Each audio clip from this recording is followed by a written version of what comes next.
अद्भुत बातों का आपसे जिक्र करने जा रहे हैं।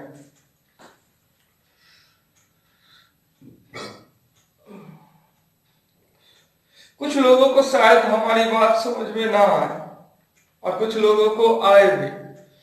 तो जिन लोगों को ना आए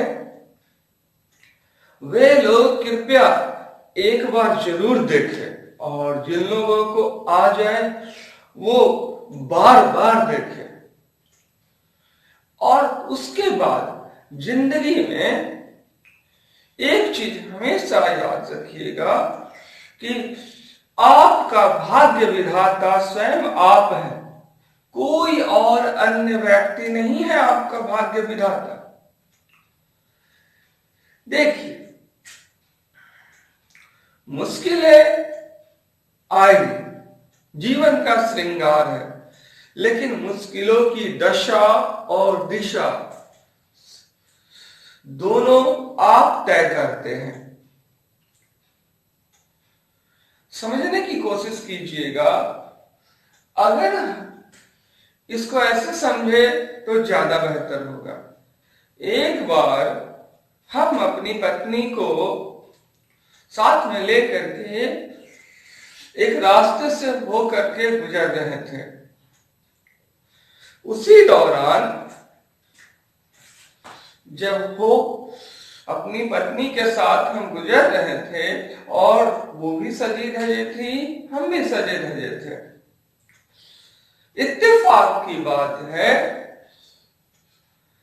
कि एक आदमी एक अपने कुएं पे बैठ करके बड़े से कुएं के ऊपर खड़े होकर के या कुएं के पास, अच्छा चलिए कुएं के ऊपर ही खड़े होकर के उसके पास के कीचड़ को उड़ेल रहा था, बार बार फेंक रहा था। कुएं के पास के कीचड़ को लोगों पे बार बार फेंक रहे थे, कुएं के पास के कीचड़ को लोगों पे फेंक रहे थे और लोगों को काफी दिक्कत हो रही थी, पर लोग बर्दाश्त किए जा रहे थे और उसी राह पे आगे बढ़ते चले जा रहे थे, उस गंदगी से प्रभावित होकर बढ़ते चले जा रहे थे। सेम कंडीशन उन्होंने, जब हम गुजर रहे थे तो उसी स्थिति को उन्होंने हमारे ऊपर भी लागू करने का प्रयास किया। अब दिलचस्प बात देखिए कि बहुत सारी मोटर गाड़ियां, मोटरसाइकिल और स्कूटर साइकिल वाले लोग उसको कुछ बोल नहीं रहे थे, चुपचाप चले जा रहे थे, शायद भीड़ के कारण, क्योंकि उसके पीछे बहुत सारे लोगों की भीड़ थी और वो अकेला वैसा किए जा रहा था। उसके आसपास 4-5 लोग थे। तो ऐसे इस परिस्थिति में क्या हो सकता है? ऐसे इस परिस्थिति में अगर कुछ हो सकता है तो उसका विरोध करने पे झगड़े हो सकते हैं, पंगे हो सकते हैं, और परिवार साथ में है तो जाकर के उसे बोले जब कि ये पानी क्यों फेंका, तो उसने ध्यान नहीं दिया और फेंक दिया। तो फिर जाकर बोले कि ये पानी क्यों फेंक रहा है।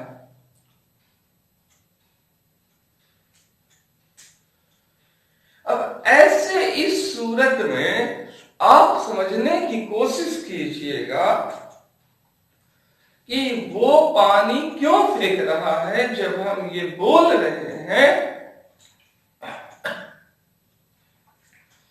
तो उसने उसे सीरियसली लिया और उसने धमकी भरे लफ्जों में कहा, धमकी भरे शब्दों का प्रयोग करके कहा, तुम जाते हो कि बता दे अभी हम।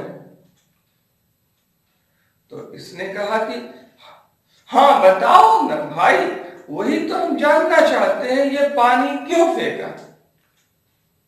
और पीछे पत्नी खड़ी है, पीछे पत्नी दूर खड़ी है और खड़े खड़े तमाशा देख रही है।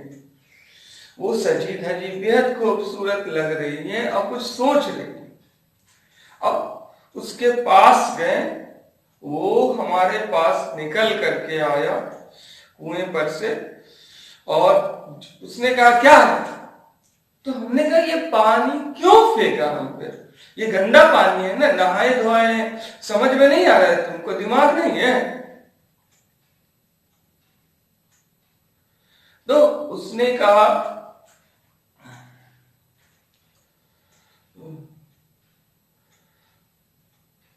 सोच करके बताते हैं, रुको सोच करके बताते हैं। फिर उसने हमसे कहा सुनो ना, 20 रुपए होंगे क्या तुम्हारे पास? 20 रुपए? इसने कहा कि हाँ वो तो ठीक है, लेकिन ये पानी क्यों फेंका हम पे? ये पानी फेंकने का क्या मतलब? तो शुरुआत में जब ऐसा हुआ तो बहुत सारे छोटे छोटे बच्चे थे, 8-10 बड़े बड़े लड़के थे और उसके आसपास में 20-25 लोग घेरे हुए थे। उसे तो देख करके हमें थोड़ा डर लग रहा था। वो आदमी थोड़ा हाइट में हमसे कम होगा, लेकिन और कलर में थोड़ा सा डाउन होगा, लेकिन थोड़ा सा हेल्दी पेट निकला हुआ था उस आदमी का। ब्लू कलर का टी शर्ट पहने हुए था और शायद ब्लैक कलर का उसका पैंट था। और बड़ा सा कुआं था। उस कुएं को देख करके ऐसा लगता था मानो अशोका द ग्रेट की याद आ जा रही है। अब वो हमें समझ में नहीं आ रहा था कि उस कुएं का क्या रहस्य है और लोग उसे टोक क्यों नहीं रहे हैं। और ये तो लड़ाई करने वाली परिस्थिति है, तो फिर हम लड़ क्यों नहीं रहे? और पीछे परिवार और डर भी लग रहे थे। ऐसा नहीं, पहले तो हमें ही डर लग रहे थे, पहले डर लग रहे थे हम। लेकिन वो 20 रुपए बोला कि देना भाई, भैया 20 रुपए देना। तो हमने 20 रुपए दिए।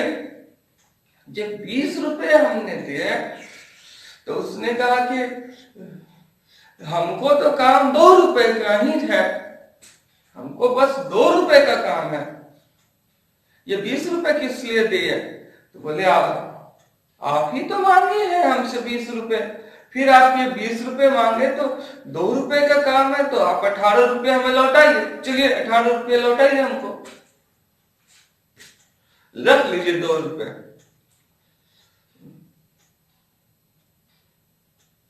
और फिर उसने जब वो जा रहा था तो हमने पूछा लेकिन ये पानी क्यों फेंका? क्या मतलब है इसका? और उसके बाद वो व्यक्ति एकदम शांत हो गया, पानी दोबारा नहीं फेंकी गई, वो गायब हो गया। वो व्यक्ति भीड़ में कहां खो गया पता ही नहीं चला, दोबारा नहीं दिखा। तो हमने कहा पैसे, मेरे 20 रुपए। ठीक तभी मेरी मौसी निकल करके आई मेरे सामने में, और मेरे सामने में मौसी निकल करके आने के बाद मेरी मौसी ने मुझे कुछ पैसे दिए। तो 4 1-1 रुपए के नोट दिए जो रंग बिरंगे थे, 4 अलग अलग कलर में। उसके बाद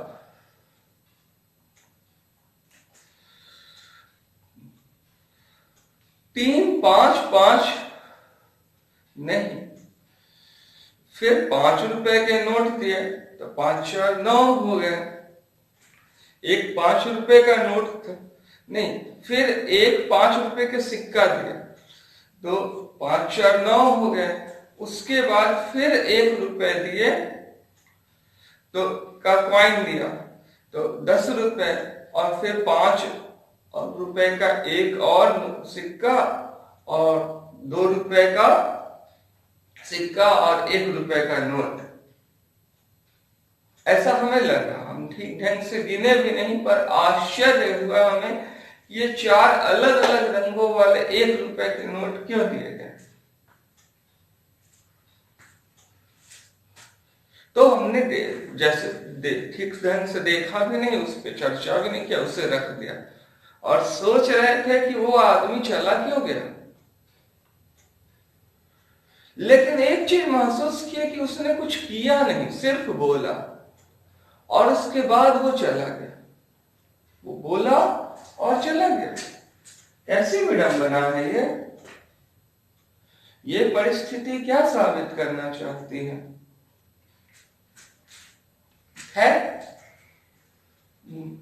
थोड़ा सा सोच ही रहे थे हम कि देखिए जिंदगी में कैसे कैसे रंग भरे हैं प्रकृति ने। मौसी दी तो मौसी क्यों दी हमें पैसा, और मौसी को उसने क्यों कब दिया पैसा?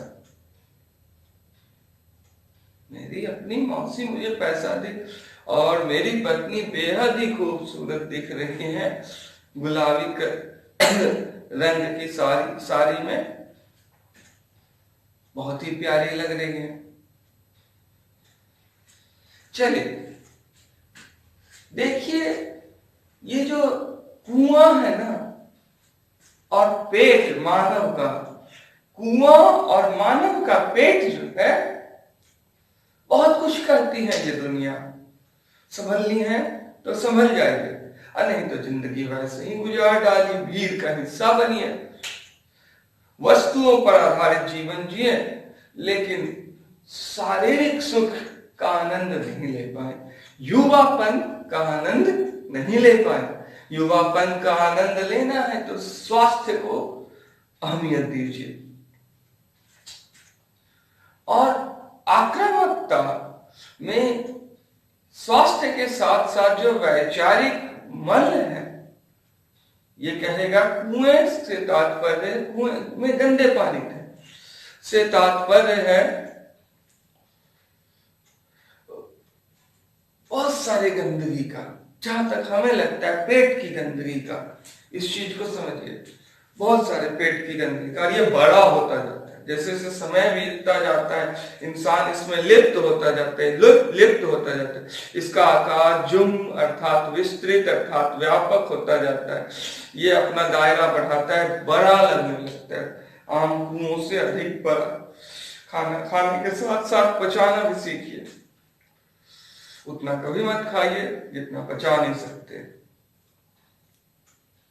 खैर, उस कुएं पे आप विचार कीजिएगा उसका क्या अर्थ होगा। थोड़ा सा और आगे चलते हैं, हम लोग सोचते हैं तो वो आदमी क्यों नहीं दिखा?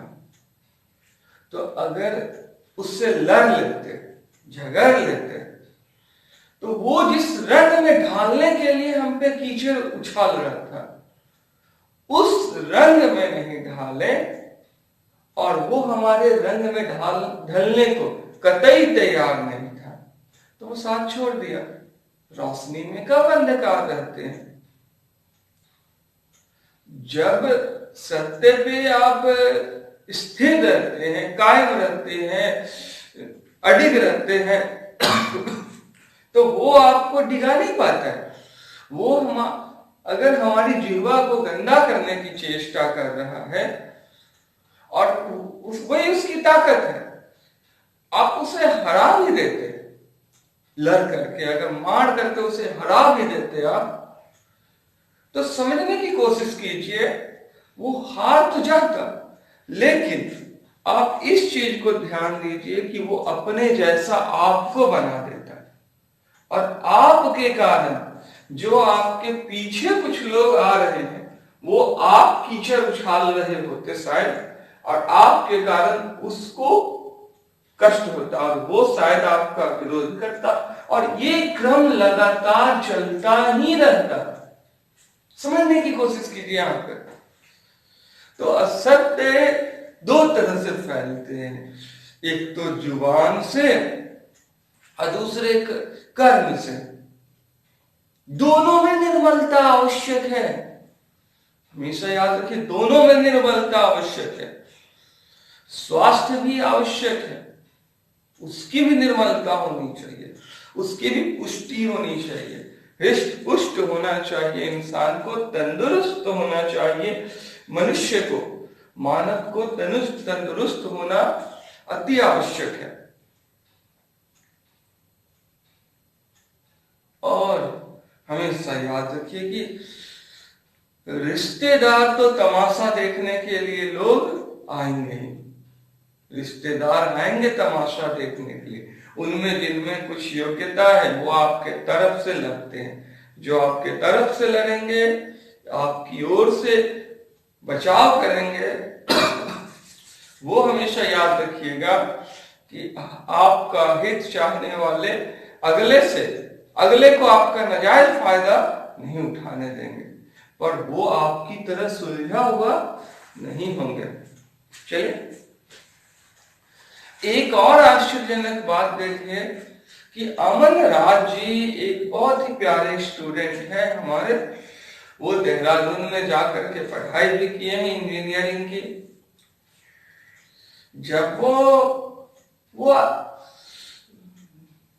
वो व्यक्ति हमें देखा तो वो हो और एक और अमन है,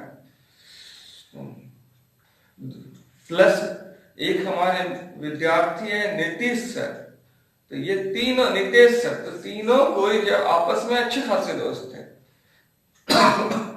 जब मिले इंजीनियरिंग की शिक्षा दीक्षा पूरी करके, तो हम तो जा रहे थे अपनी पत्नी के साथ, उसे आवाज दिए, वो अपने घर के गेट के को खोल करके अंदर प्रवेश कर रहे थे, उन्हें आवाज दिए। दो को तो हम जानते थे, तीसरे को भी शायद जानते हो, तो लेकिन तीसरे के स्वभाव को हम जानते थे, वो थोड़े से इग्नोर करने वाले थे। तो अमन से बहुत अपेक्षाएं थी, अमन राज जी को आवाज दिए, उन्होंने देखा, सोच में पड़ गए, वो अंदर जाते रहे, रुके, सोच में पड़ गए, बोले हमारे ही स्टूडेंट, कौन है ये? जी वाइफ ने पूछा, धर्मपत्नी ने पूछा कौन है ये? तो बोले ये हमारे स्टूडेंट है, बहुत ही प्यारे हैं।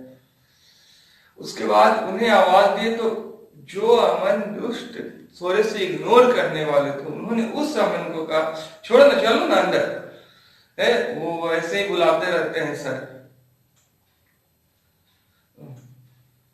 तो नितेश ने कहा कि क्या करते हैं?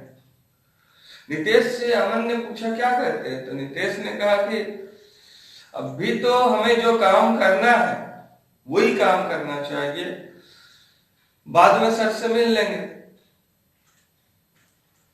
तो उसके बाद उन्होंने कहा हम भी यही सोच रहे थे, तो चलो ना, मिलने की क्या जरूरत है, जिंदगी गोल है, मिला ही देगी कभी, चलो। वे लोग अंदर चले गए और अपेक्षा थी कि आकर पांव छुएंगे, प्रणाम सर बोलेंगे, एक हल्की सी अपेक्षा थी। फिर थोड़ा आगे बढ़ गए हम और वो, तो जब आगे जा रहे हैं तो उन्होंने पूछा कि फिर वो आए नहीं मिलने के लिए? तो हाँ कुछ काम होगा, शायद व्यस्त होंगे इसलिए नहीं आए हैं मिलने के लिए। लेकिन बहुत हैरानी हुई कि क्यों नहीं आए, इंटर में पढ़े हैं हमसे, नितेश सर तो खुद भी बहुत अच्छे हैं, उनके जैसा तो होना मुश्किल है किसी को, अमन तो दिल से पसंद करते हैं। तो इसमें एक सबक छिपा हुआ है,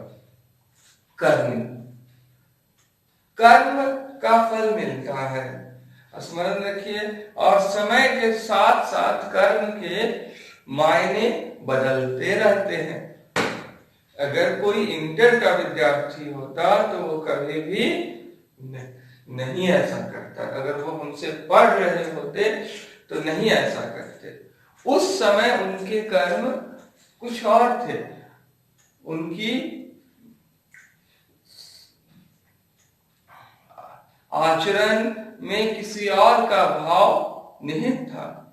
तो इस दृष्टिकोण से देखा जाए तो उनके द्वारा उठाए गए कदम सही है, और हम भी तो उस पल में शिक्षक नहीं थे, हम भी तो उस पल में एक पत्नी के साथ जा रहे व्यक्ति के रूप में थे। तो हमारा उद्देश्य शिक्षा देना तो नहीं था। हाँ, जीवन ही शिक्षित तौर पे बीतती जा रही हो तो उसमें इसकी क्या गलती। थोड़ा सा आगे चलते हैं तो इसीलिए कहा गया है समय और स्थान पे मनुष्य के कर्म बदलते रहते हैं। तो अपेक्षा कभी भी नहीं करनी चाहिए, कभी नहीं कीजिए अपेक्षा कभी भी नहीं कीजिए। और बहादुरी इसमें नहीं है कि आप किसी के साथ शारीरिक तौर पे द्वंद्व कीजिए और उसको पराजित कीजिए। बहादुरी है सर्वांगीण विकास में चहुओर से द्वंद्व होना चाहिए और चहुओर से विजय होनी चाहिए। लोक कल्याणकारी बनना है अगर, फिलैंथ्रोपिस्ट बनना है अगर, ब्रह्मांड नायक बनना है अगर, तो आपको हमेशा स्मरण रखिए कि स्वयं को, अपनी ऊर्जा को बचा कर रखने होंगे। आपको अपने शारीरिक, मानसिक और आर्थिक पतन की ओर तनिक भी नहीं अग्रसर होना चाहिए, तनिक भी नहीं अग्रसर होना चाहिए। फिर भी इंसान है तो एक कसक तो चुभी रह जाती है, कुछ ख्वाहिशें दबी रह जाती हैं। अच्छा तो इतना होता है कि पूछिए नहीं, कर्मों के फल तो हजार मिलते हैं, बहार मिलते हैं, सुखी संसार मिलते हैं, लेकिन ऊपर वाला आपके जीवन में खुशियों के रंग भरता है। आपकी मेहनत से को वो सबसे सुंदर ढंग से देता है। आप चाहिएगा अपने मस्तिष्क से कि ऐसा रंग भरे, तो सही हो भी सकता है, नहीं भी हो सकता, पूरी तरह तो नहीं हो सकता है। धन्यवाद, बहुत बहुत धन्यवाद।